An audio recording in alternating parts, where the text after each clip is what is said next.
Hello students. तो जैसा कि आप सभी लोगों का जो एसएससी फेस 11 का एग्ज़ाम है वो आज यानी कि 27 जून से यहाँ पर शुरू हुआ था। ये थर्ड शिफ्ट का एग्ज़ाम समाप्त हो गया और थर्ड शिफ्ट की यहाँ पर बात कर लेंगे आपका।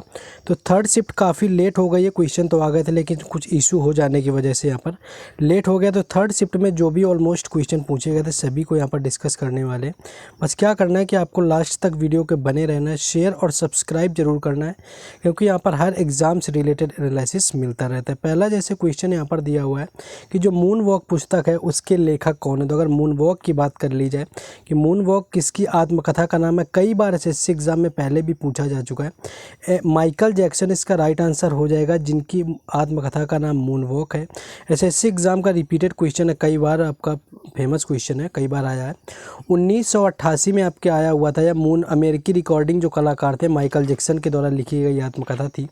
और यह पुस्तक जो थी पहली बार जैक्सन के 1987 के बैड एल्बम के रिलीज़ होने के 5 महीने बाद 1 फरवरी 1988 को डबलडे द्वारा प्रकाशित की गई थी और इसका नाम जैक्सन के signature dance move the moon walk के नाम पर रखा गया था। यानी कि इनका जो डांस मूव था वो मून वॉक था, इसलिए उसी के नाम पर इनकी आत्मकथा का नाम मून वॉक रख दिया गया था। नेक्स्ट आगे बढ़ेंगे लेकिन उससे पहले आप लोगों से डिस्कस करेंगे यहाँ पर एक जो हम लोग एक नई पहल की शुरुआत करने जा रहे हैं जो अमन सर के द्वारा शुरू की गई। अमन सर की एक पहल है जो कि आप शायद सभी लोगों ने नाम सुन रखा होगा उनका, अमन प्रयास जी के जीएस से जिनका चैनल है।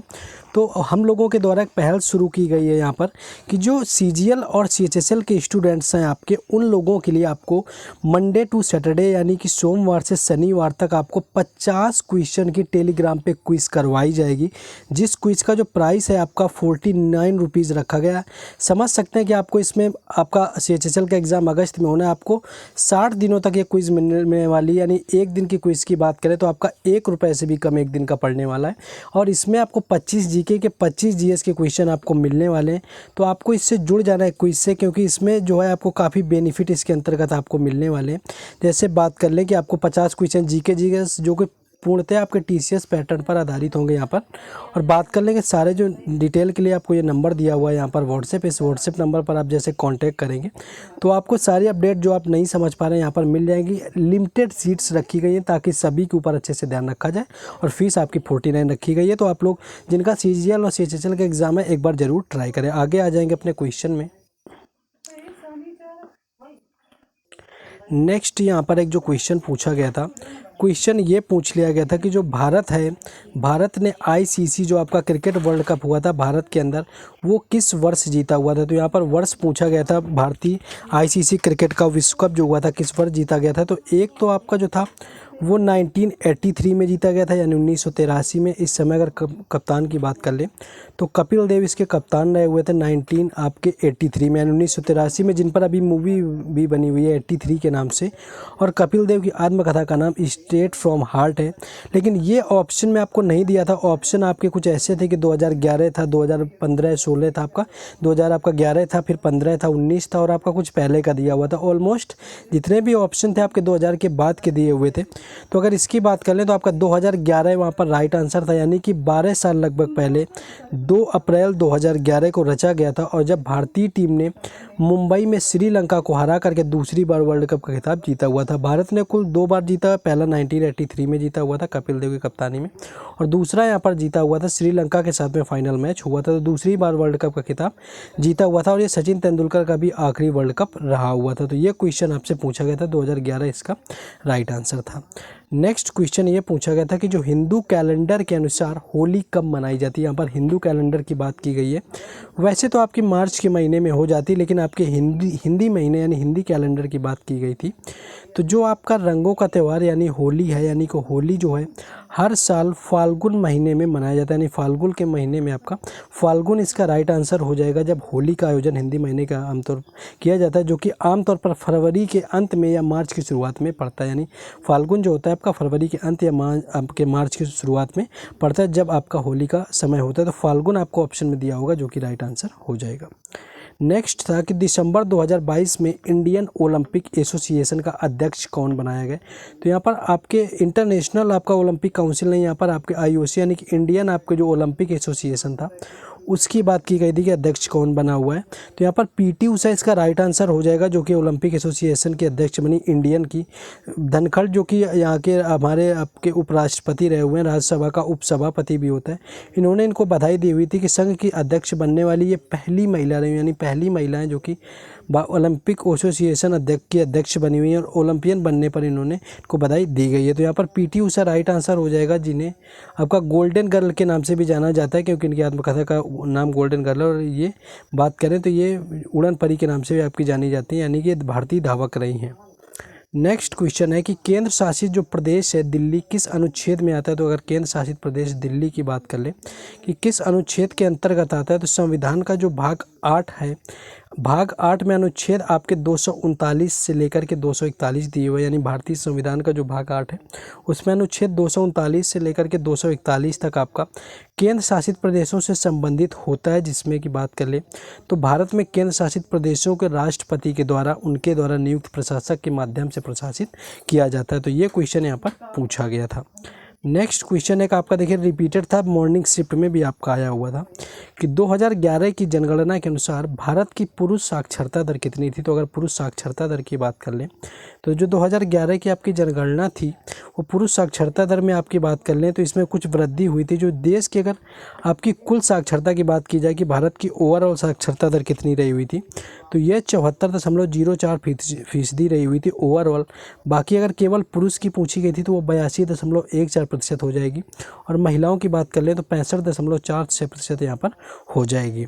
नेक्स्ट आगे क्वेश्चन देखेंगे कि 2022 में ध्यानचंद पुरस्कार किसे दिया गया। तो 2022 में अगर ध्यानचंद पुरस्कार की बात कर लें तो टेबल टेनिस के जो खिलाड़ी शरद कमल रहे हुए हैं उनको 2022 का इस वर्ष का ध्यानचंद मेजर ध्यानचंद खेल रत्न पुरस्कार से सम्मानित किया गया है, जो कि पहले राजीव गांधी खेल रत्न पुरस्कार के नाम से जाना जाता था। तो शरद कमल यहाँ पर राइट आंसर हो जाएगा, जिनको 2022 का मेजर ध्यानचंद पुरस्कार दिया गया, यानी शरद कमल इसका राइट आंसर था। टेनिस के खिलाड़ी, आपको इतना भी याद रखना है।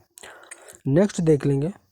नेक्स्ट एक क्वेश्चन यहाँ पर आपका डांस वगैरह से आया हुआ था कि जो राधा रेड्डी हैं और राधा रेड्डी हैं वो किस नृत्य से संबंधित हैं। तो चाहे राधा रेड्डी हो या फिर राजा रेड्डी हो, जिनके लास्ट में आपका रेड्डी आता है, ये सभी लोग कुचिपुड़ी नृत्य से संबंधित होते हैं, यानी कुचिपुड़ी इसका राइट आंसर हो जाएगा, जिससे कि इनका संबंध था। और बाकी अगर बात कर लेंगे तो कुचिपुड़ी इसका राइट आंसर हो जाएगा। बाकी कुचिपुड़ी भारत के 8 शास्त्रीय नृत्यों में से एक है। इसकी नृत्य की एक पारंपरिक शैली है। और यह बात कर लें तो दरअसल आंध्र प्रदेश का एक ज़िला है, आपका कृष्णा जिला नाम है, और जिसका वहाँ पर एक गांव है, कृष्णा जिले के अंतर्गत आता है कुचिपुड़ी। उसी गांव के नाम पर इसका गांव पड़ा हुआ है। कई बार पूछा गया है कि कुचिपुड़ी गांव किस जिले के अंतर्गत आता है, तो कृष्णा जिला राइट आंसर हो जाएगा। और भारत के कुल 8 शास्त्रीय नृत्यों में से एक नृत्य कुचिपुड़ी भी आता है। नेक्स्ट क्वेश्चन आपका एक ये पूछा गया था कि देखिए गेटवे ऑफ इंडिया किस वास्तुकार ने बनाया हुआ था। तो गेटवे ऑफ इंडिया की अगर बात कर लें कि किस वास्तुकार ने बनाया हुआ था, तो जॉर्ज विटेट यहाँ पर राइट आंसर हो जाएगा, जो कि गेटवे ऑफ इंडिया के वास्तुकार रहे हुए थे। बाकी अगर बात करें तो गेटवे ऑफ इंडिया का निर्माण 1911 में तब शुरू किया गया था, जब इंग्लैंड के राजा जॉर्ज पंचम और उनकी पत्नी रानी मैरी भारत भ्रमण पर आए थे, और मुंबई बंदरगाह पर स्मृति पत्र के रूप में इसका निर्माण वास्तुकार जॉर्ज विटेट के द्वारा किया गया था, यानी जॉर्ज विटेट इसका राइट आंसर हो जाएगा, जो कि गेटवे ऑफ इंडिया के वास्तुकार रहे हुए थे। नेक्स्ट एक क्वेश्चन था कि कैसर ए हिंद की उपाधि किसने त्याग दी थी। अगर कैसर ए हिंद की उपाधि की बात कर लें कि किसने त्यागी हुई थी, तो महात्मा गांधी इसका राइट आंसर हो जाएगा, जो कि महात्मा गांधी ने कैसर ए हिंद की उपाधि को त्याग दिया था, जिससे कि अंग्रेजों में बोर युद्ध के दौरान उनकी सेवा के लिए उन्हें प्रदान किया गया था। तो ये गांधी जी को दी गई थी कैसर ए हिंद की उपाधि, जो कि इन्होंने अंग्रेजों को लौटा दिया था। तो यहाँ पर महात्मा गांधी आपका राइट आंसर हो जाएगा, जिन्होंने कैसर ए हिंद की उपाधि लौटाई हुई थी। नेक्स्ट आगे बढ़ेंगे और क्वेश्चन को हम लोग देखेंगे। नेक्स्ट एक क्वेश्चन ये पूछा गया था कि जो बहमनी था, यानी बहमनी साम्राज्य का संस्थापक कौन था। तो बहमनी साम्राज्य की बात करें तो बहमनी सल्तनत जो पूरा था वो आपका 1347 से लेकर के 1518 तक चला था। दक्कन का एक इस्लामी राजा था, और इसकी स्थापना जो है आपकी 1347 में एक तुर्क अफगान सूबेदार अलाउद्दीन बहमन शाह ने की हुई थी। यानी अलाउद्दीन बहमन शाह के द्वारा बहमनी साम्राज्य का स्थापना की जाती है 1347 में। तो ये आपको याद रखना है, 1347 में इसकी स्थापना अलाउद्दीन बहमन ने की हुई थी। नेक्स्ट एक क्वेश्चन कुछ विधानसभा क्षेत्र से रिलेटेड आपका जैसे पूछा गया था। क्वेश्चन ये था कि विधानसभा क्षेत्र जो है एनसीआर के जो विधानसभा क्षेत्र आपके किस अनुच्छेद के अंतर्गत होंगे।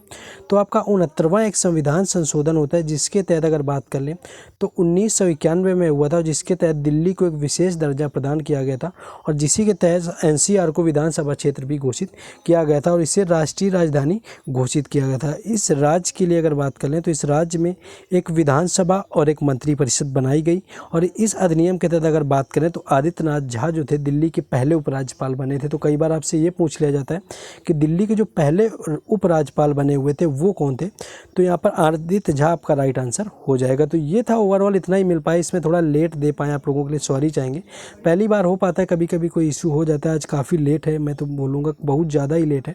बस आप लोगों को सपोर्ट कर देना है, थोड़ा वीडियो को लाइक कर देना है, शेयर कर देना है, सब्सक्राइब कर देना है।